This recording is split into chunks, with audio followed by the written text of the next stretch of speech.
Hello again. In this video we're going to look at fibre optics, which is an application of what we looked at in the previous video on total internal reflection. If you haven't watched that video yet, I'll put a link to it on the screen now. Do watch that video about total internal reflection first. So fibre optic cable is essentially a cable made of glass normally, sometimes plastic, and it's used in a variety of applications which we'll come on to later. But let's start off by looking at the principle of it. Essentially, you send light in one end and it travels down the fibre optic and comes out the other end. Now normally that's visible light or it can be infrared as well in certain situations. So let's imagine what is going to happen to a beam of light as it goes into our optical fibre. So we'll start off at this end and we're going to say there's our beam of light and it arrives ready to go into the fibre. Now, this is just going from air into glass, and so actually normal refraction rules are going to apply. There's my normal line, and so that is going to refract into the fibre towards the normal line like this.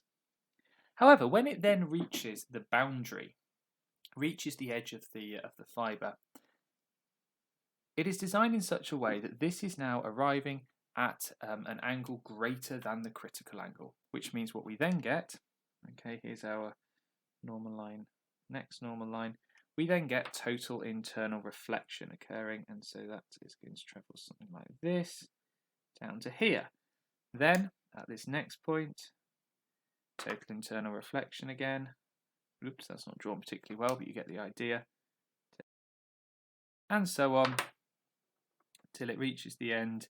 Then when it gets to the end of the fibre, again it will refract away from the normal line out of the fibre. Okay, and so what you've got then is a ray of light essentially trapped within that glass fibre. And it doesn't matter what direction you bend this fibre in, the light is going to reflect all the way down inside the fibre. Okay, and that's because at this point here, theta is always greater than the critical angle. Okay, now we can actually have a look at an example of that. This is just a piece of glass. I know it's in a straight line rather than curved, but the same principle will apply. So if I shine a single beam of light into this end, okay, you can see that what is happening there, is that beam of light is reflecting all the way down and is appearing out of this end just here. Right, and there are a few things I want to just add on to this diagram to make it a little bit more accurate and include some of the features that your real fibre optic cable would have. The first thing, this bit where the light is actually travelling in the centre here, okay, this is called the core. This is the core, this is where the signal actually travels. But around the outside of that, okay, obviously you've got to imagine this as a round, a sort of cylinder, and so in 3D this would be wrapped around it. You've got a kind of outer layer, so it would be all the way around the outside. Okay, so all the way around the outside, we've got this, and this is called the cladding. Now, the cladding is going to have a lower refractive index than the core. That's to make sure that we're getting total internal reflection happening. So this has got a lower N, lower refractive index, and the core is going to have a higher refractive index. Okay, so relative to each other, this is basically to make sure that we get that total internal reflection. But also the cladding has got another function. It's also to stop if you've got more than one optical fibre next to each other. The cladding just helps to stop light escaping. It stops any signal from one cable getting across to a second cable, which obviously you don't want. The cladding also does form protection of the core. All right, so it is stopping damage, stopping scratches on the surface of that core itself. Okay, now I'm not going to go into huge detail on each of these uses. You can look them up if you need to, but here are just some key uses. So the first one I'm going to talk about is communications. Now, you'll have heard of fibre optic broadband. Fibre optic, nowadays some TV signals come in through fibre optic instead of using microwaves and satellites. So communications is a big use for optical fibres. And the advantage really is they can carry more information than traditional metal cables with electrical signals. You're getting very, very little energy loss in a normal cable. Any electric current causes a wire to heat up, so you're getting energy being wasted. In this situation, there's very, very little energy wasted. Yes, some will be absorbed. Some light will be absorbed by the fibre itself, but that's very, very minimal. Also, you don't get any electrical interference from any other cables nearby, which can be a problem on traditional metal cables and electrical signals. Okay, another use. Endoscopes. Now, endoscopes, as you might be aware, are tubes that are put down a patient's throat to be able to see what's going on inside them, and they're used in endoscopies. An endoscope actually consists of more than one optical fibre, because what you have is you've got one optical fibre for essentially connected to a camera. So the signal going into the camera is passed up the optical fibre so that the doctor can see what's going on. You'll also have another optical fibre next to it to send light down. It's quite dark inside the body, so you need to be able to light up inside the body. And there'll normally be another tube with it as well that actually allows for small tools even to be used inside the body. And another actually very common use of fibre optics: Christmas trees and decorative lights. You often see them looking like UFOs. I'll show you an example actually. You can see at the top there, top right, there's a nice pretty light using fibre optics, and you see Christmas trees with that on it as well. The bottom picture actually is an endoscope, and the sort of pictures that you can get from that are things like this. So that's actually looking at somebody's vocal cords. So you get some brilliant pictures using the endoscope in order to see inside the body. Now, the final thing we need to be aware of then with fibre optics for your course is some of the issues which can affect fibre optics, and it can affect the signal. So there are three main areas you need to be aware of. The first one we did briefly touch on earlier is absorption. Okay, some signal, some of the energy will be absorbed by the fibre. Okay, and it's going to happen. You can't avoid it. So some energy is absorbed. Absorbed by the fibre. Now, what that leads to is basically the amplitude of the signal is reduced.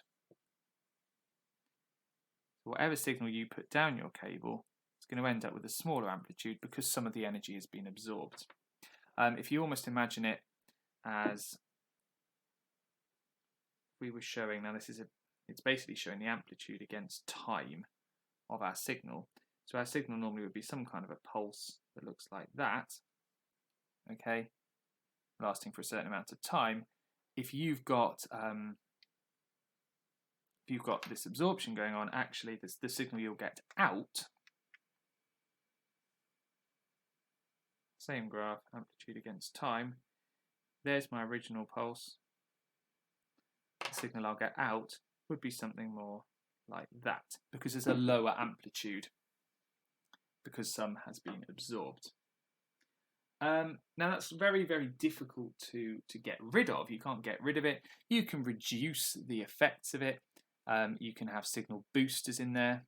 Sometimes you'll have a booster, but it's inevitably going to happen. Now, the other issue which you need to be aware of is called dispersion. And there are two forms of dispersion that you need to know about. The first one is called modal dispersion. Now, modal dispersion is simply, if you think about our diagram that we had before, we just looked at one ray of light going through the tube, through the core. But actually, if you're sending a whole set of light rays in, there's light travelling through that core at all different angles. Now, yes, it will all be totally internally reflected, but each angle that the light arrives at the core at is going to follow a slightly different path. So the light arriving at different angles follows a different path.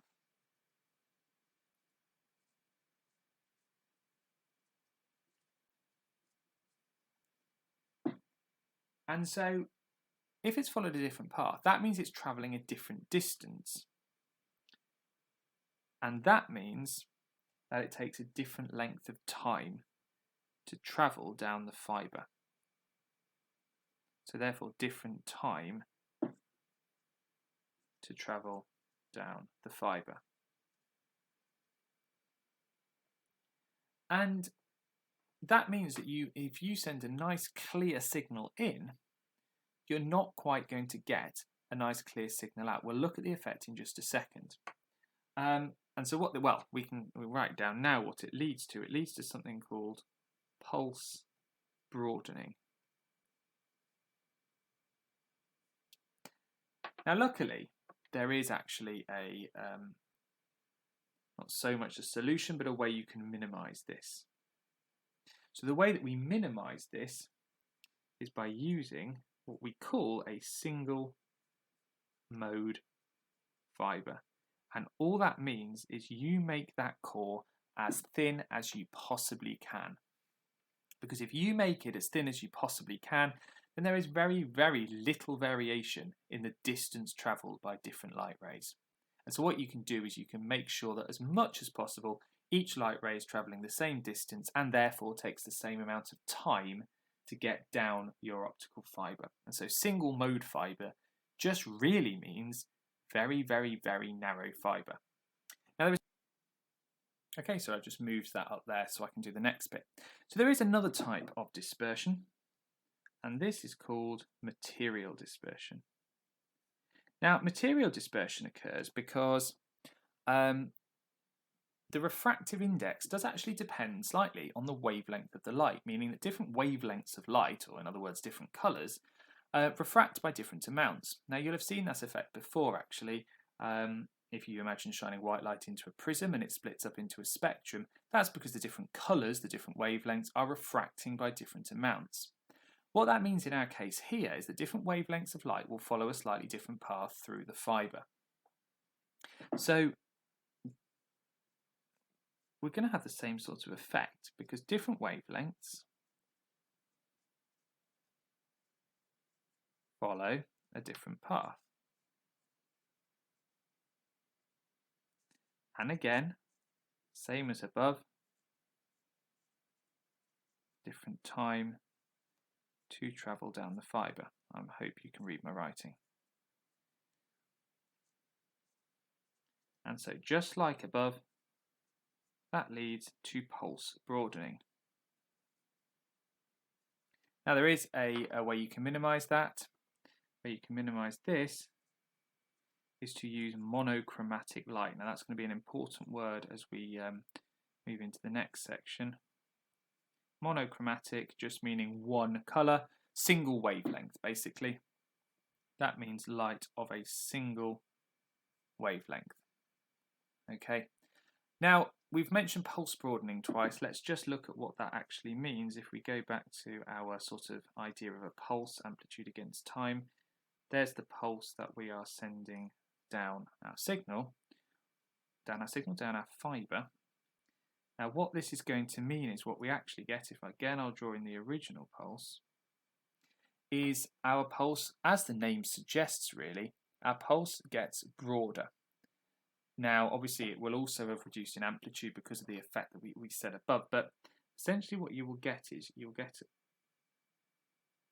a bit more like that. So the pulse is now not really defined and really distinct, it's a lot broader.